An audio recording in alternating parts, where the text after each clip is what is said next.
right, Tara. So, you're back in Cleveland. You spent the last few days in Atlantic City at Chop for Chop. You're the new Chop for Chop champion. You really kicked some butt out there, and it was some really good competition. So it was not easy. How does it feel to be back in Cleveland, looking back on last week? Feels pretty great. It feels pretty awesome to have gone to Chop for Chop in 2022, lose to the best, Jerry Hamilton, of course, but then win it when I went back this year and competed. So it feels pretty great. Since you had the experience of 2022, did you prepare any differently than you did last time? I didn't at all, but I do have to tell you. So the first time I competed in 2022, that was actually the first time I was ever even at Chop for Chop. So when I went up against Jerry in 22, I really had no idea what to expect. So that was different. And then, so coming back this year, I had an idea of at least what the schedule for the day was going to be like and what I could expect, although you guys throw so many crazy things out at us that you can never fully prepare. So the way I prepared really is like I would any case, read the facts, know my best arguments, and roll with whatever you're going to be throwing at me. Well, let's talk about this. I mean, obviously, since you're the champ, you made it through all 4 rounds. You made it through the opening, you made it through both crosses, and obviously you prevailed in the closing. What was your favorite twist or your least favorite twist? When Gwyneth Paltrow came on stage with a gorilla, I really had no response other than, wow, it's Gwyneth Paltrow with a gorilla. Hello. So talk about the witnesses. I mean, we had one guy play 2 roles, both George Santos and Jimmy Kimmel. Which one was easier to cross or harder?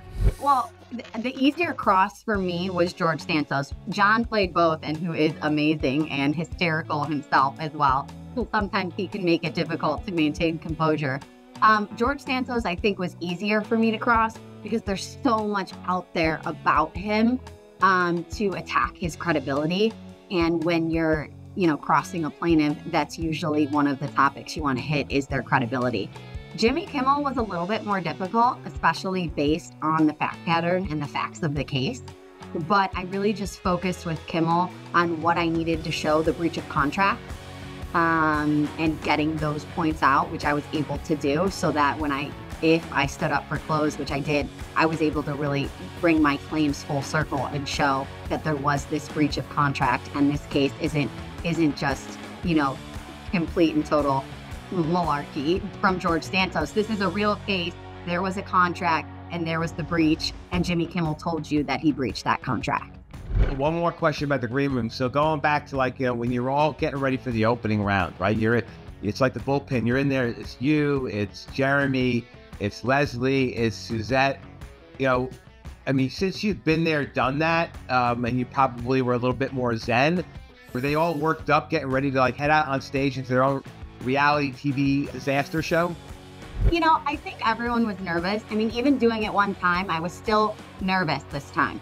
But I am the type of person, I'm typically nervous before any trial. But once I get up there and I start doing it, the nerves just fall away and I do what I know I can do well. And I think everyone was nervous back there, but they didn't show it. Everyone had a really good poker face back there, was super nice to be around, and it was not tense at all. They were all wonderful to be back there with.